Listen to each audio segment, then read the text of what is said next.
आशा करती हूं कि इस कानून के बनने के बाद जो महिला सांसद, जो महिला नेत्रियां सदन में आएंगी, वो 2018 में जब कठुआ में एक 8 साल की बच्ची को नशे की दवाई देकर 1 हफ्ते तक उसका सामूहिक बलात्कार करके उसकी हत्या हो जाती है और उसके बाद भाजपा के लोग आरोपियों के साथ खड़े नजर आते हैं, उस पर अपनी चुप्पी जरूर तोड़ेंगी। वो नई महिला सांसद इन महिला सांसदों की तरह चुप नहीं रहेंगी, वो न्याय की मांग करेंगी कठुआ की उस 8 साल की बच्ची को लेकर। मैं आशा करती हूं कि जो नई महिला सांसद सदन में आएंगी वो इन महिला सांसदों की तरह कुलदीप सिंह सेंगर, जो हत्या और रेप के आरोपी नहीं दोषी पाए गए, उनको हटाने की तुरंत गुहार लगाएंगी, कोर्ट की टिप्पणी का इंतजार नहीं करेंगी।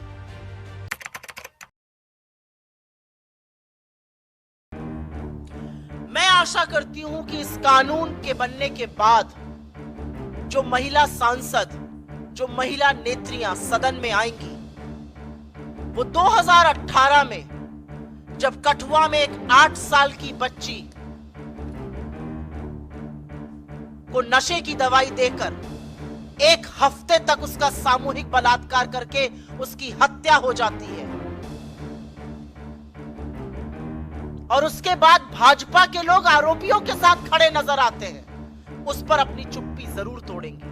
वो नई महिला सांसद इन महिला सांसदों की तरह चुप नहीं रहेंगी, वो न्याय की मांग करेंगी कठुआ की उस 8 साल की बच्ची को लेकर। मैं आशा करती हूं कि जो नई महिला सांसद सदन में आएंगी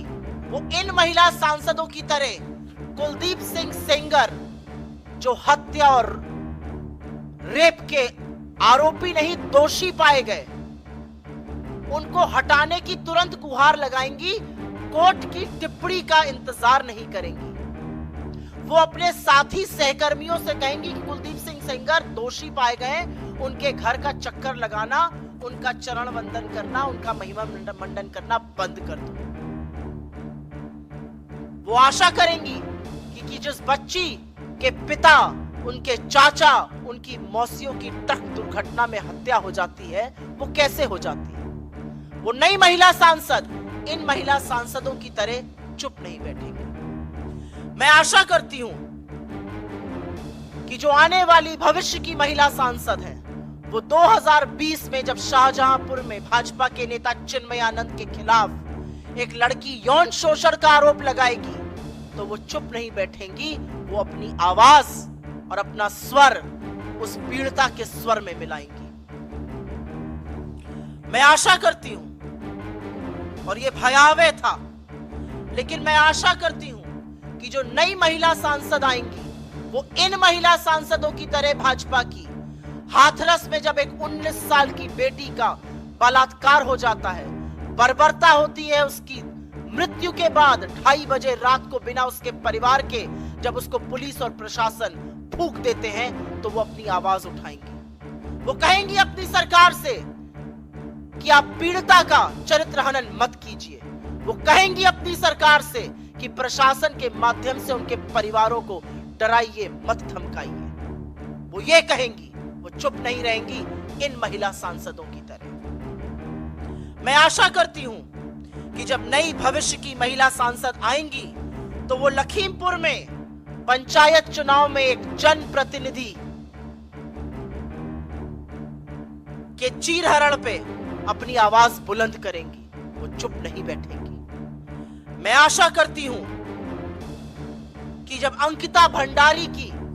उत्तराखंड में हत्या की जाएगी, जब उसको जिस्म फरोशी के लिए मजबूर किया जाएगा और जब वो मना करेगी और जब भाजपा के नेता का बेटा उसकी हत्या करेगा और प्रशासन सारे सबूत मिटाने के लिए होटल पे बुलडोजर चला देगा, तो ये महिला सांसद कुछ बोलेंगी, इन महिला सांसदों की तरह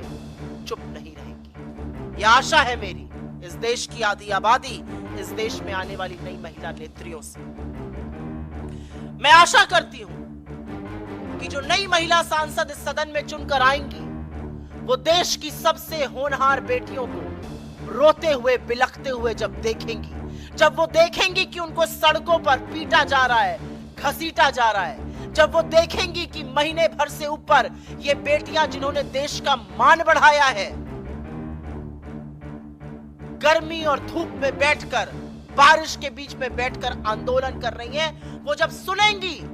उनके यौन शोषण के आरोप, तो वो अपनी पार्टी और अपने नेतृत्व से कहेंगी कि ब्रजभूषण शरण सिंह को तुरंत पार्टी से निकाल फेंकिए। वो आंख पर पट्टी बांधने का इन महिला सांसदों की तरह काम नहीं करेंगी। मैं आशा करती हूं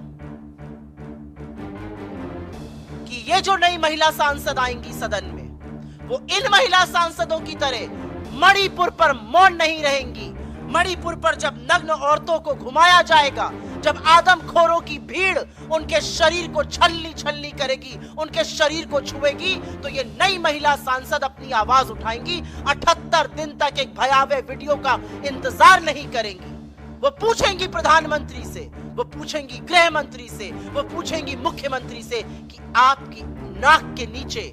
इस देश की बेटियों के साथ ये हुआ और 78 दिन तक आप मौन और शांत क्यों रहे? क्योंकि अगर कोई महिला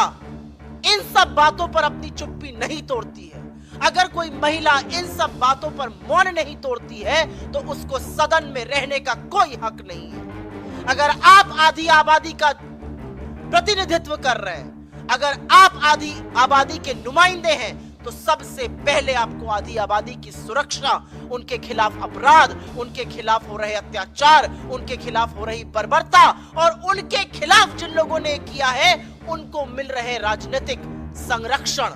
के खिलाफ बोलिएगा, जो इन महिला नेत्रियों ने दुर्भाग्यवश नहीं किया। मैं आशा करती हूं कि भारत जो वीरांगनाओं की भूमि है और एक से एक वीरांगनाएं हुई यहां, भारत जहां पर मां के पैर में जन्नत और स्त्री को देवी का दर्जा दिया जाता है, वो स्त्री को उसके वजूद को पहचानेगा और ये महिला नेत्रियां जो चुप रही, ये सबक सीखेंगी। आने वाली महिला नेत्रियां, आने वाली महिला सांसद, मैं आशा करती हूं कि अत्याचार को देखकर चुप नहीं रहेंगी,